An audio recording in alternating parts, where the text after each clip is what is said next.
So for starters, this is not a DIY video. I bet you didn't think we would be meeting here under the hood of the car, but I have a story to tell you. So this morning I got into the car, I was gonna go do my workout, and I turned the car on and it immediately died after starting. I tried it again, it turned on and it immediately died. And that began a several hour long process of getting it fixed and doing it myself. And then I'm gonna kind of tie this into the message I wanna share with you. So what happened is scanned the computer after that and researched the code that the computer was throwing.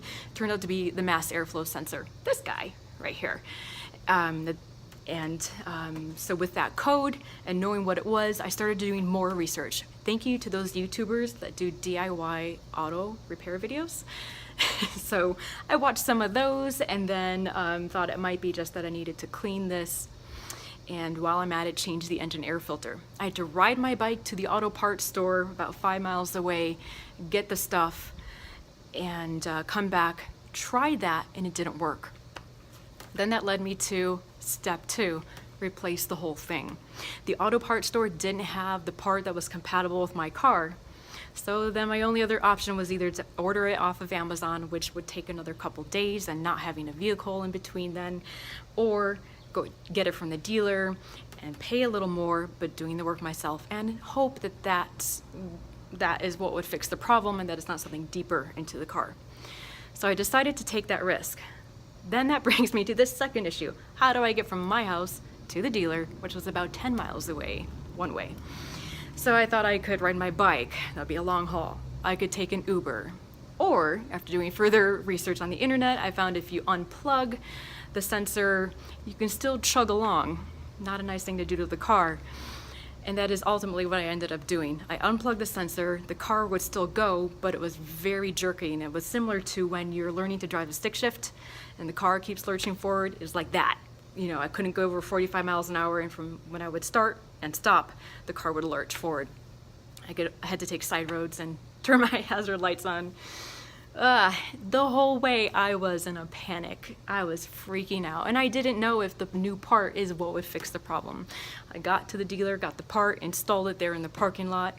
All it took was 2 screws, pop the new thing in, reattach the connector. I turned the car on, and it runs great.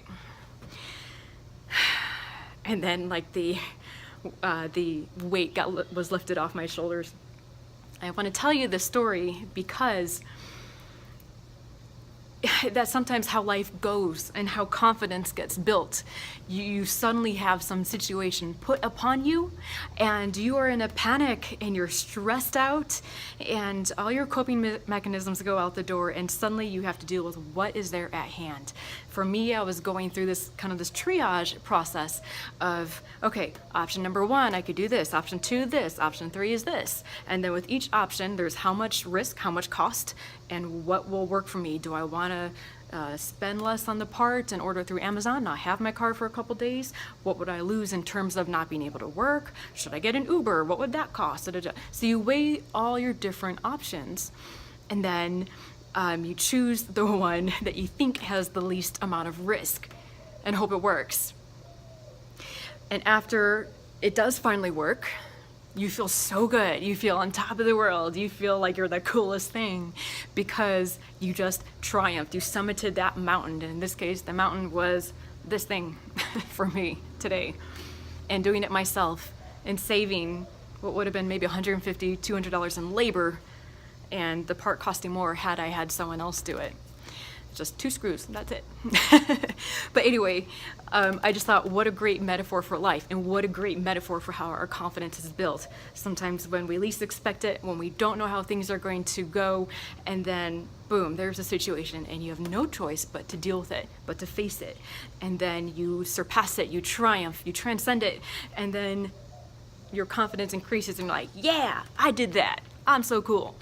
So I just wanted to kind of share that with you, and I thought it was a little adventure I wanted to share with you, like the caving video. If you haven't seen that, check it out, or my falling the climbing gym video. It's just part of the adventures and kind of sharing this with you.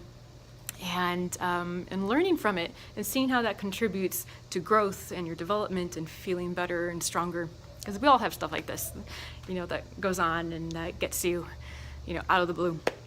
So that's it for today, and thank you so much for watching and coming along this journey with me.